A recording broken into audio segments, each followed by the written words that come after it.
Em novembro, Temporada Fora fez uma promoção para receber ideias para um episódio especial sobre educação e foram recebidas 36 mil ideias. Veja agora o episódio inspirado na ideia vencedora. Você sabia que nos países desenvolvidos uma criança passa em média 12 anos na escola e no Brasil apenas 4,9 anos? Média inferior à de países como Argentina, Bolívia, Paraguai e até mesmo Zimbábue. A educação sempre foi importante, tanto que existem evidências que pinturas feitas pelos homens das cavernas há 40 mil anos nada mais eram que material de ensino. E até no Egito Antigo já existiam escolas que se assemelhavam com as nossas universidades atuais. Mas uma coisa que mudou durante toda a história foi quem tem acesso ao conhecimento, porque com a invenção da escrita e o desenvolvimento de conhecimentos abstratos, como a matemática, cada vez menos pessoas têm tido acesso. Mas recentemente o mundo ficou tão complexo que não se chega a lugar nenhum na sociedade sem ao menos uma educação básica. E como consequência surgiram conceitos como o direito à educação, seguido pelas escolas públicas, bolsas estudantis, fundos educacionais e etc.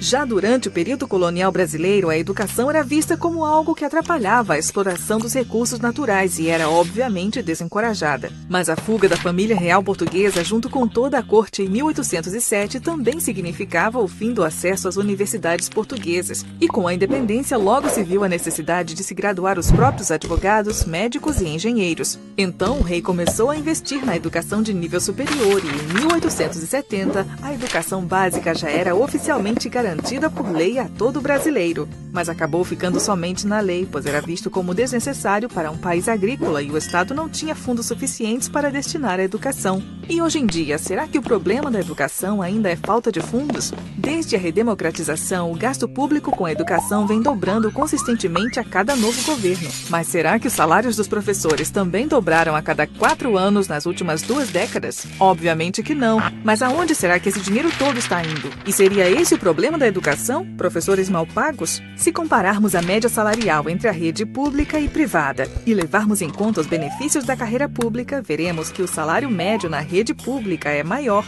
Mas isso não significa que os professores da rede pública ganham bem, mas sim que os professores da rede privada também ganham mal. Mas por que será que aqueles pais que têm condições financeiras optam por colocar seus filhos na rede privada? Para entender esse ponto, vamos dar uma olhada no sistema público. O professor, assim como todo funcionário público, passa em um concurso que lhe garante um salário maior do que o da iniciativa privada, além da estabilidade que permite que o professor se foque somente em ensinar, sem temer a perda do emprego quando os governantes são trocados. Porém, como em todo cargo público, não existe a meritocracia e somente aqueles que se engajam politicamente conseguem aquelas promoções poupudas e benefícios duvidosos. Somando isso a um salário insuficiente para suas necessidades básicas, o professor acaba por não ter nenhum estímulo para se manter motivado. Você sabia que um professor bem treinado e, acima de tudo, motivado é capaz de ensinar 50% a mais do que um bom professor e até 3 vezes mais do que um professor desmotivado ou simplesmente um professor ruim? Eles são capazes de fazer os estudantes ficarem animados até mesmo com tópicos difíceis, como matemática ou ciências.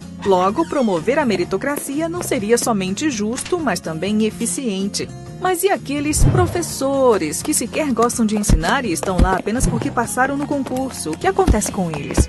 Bem, já que eles não podem ser mandados embora, eles acabam sendo transferidos para os bairros aonde nenhum outro professor deseja ir. Aqueles bairros pobres com altas taxas de criminalidade e onde os pais precisam trabalhar o dia todo só para terem o que comer. É fácil perceber que ali estão as crianças que mais precisam de assistência e boa educação. E aí nos perguntamos se as escolas são ruins e têm uma alta taxa de desistência porque estão localizadas nos bairros ruins, ou se os bairros são ruins porque as escolas são de péssima qualidade e não conseguem dar uma boa educação aos estudantes. Seja qual for a resposta, a única coisa que essas crianças têm é a sua educação. Mas infelizmente os traficantes e criminosos sabem disso e transformam essas escolas em campos de recrutamento. Porque para um adolescente que não teve uma educação adequada, o caminho do crime parece ser mais fácil. E todo esse descaso com a educação fez do Brasil um dos lugares mais bem-sucedidos em graduar criminosos, já que o número de prisioneiros e crimes sem solução não para de subir ano após ano. E por falar em crime, você sabia que o valor gasto por mês por cada prisioneiro é o mesmo valor que o governo gasta na educação de uma criança por 7 meses? E isso sem considerar os custos de segurança pública e a perda de um potencial membro produtivo da sociedade. Existem hoje no Brasil 500 mil de pessoas presas e mais de 26 mil trabalhadores estrangeiros chegam ano após ano para preencherem vagas para as quais não existem brasileiros qualificados. Agora você deve estar esperando que o Temporada Fora apresente uma solução no final do vídeo. Mas infelizmente a vida real não é um vídeo e o que podemos fazer é divulgar as verdadeiras consequências da péssima qualidade da educação pública de nível básico.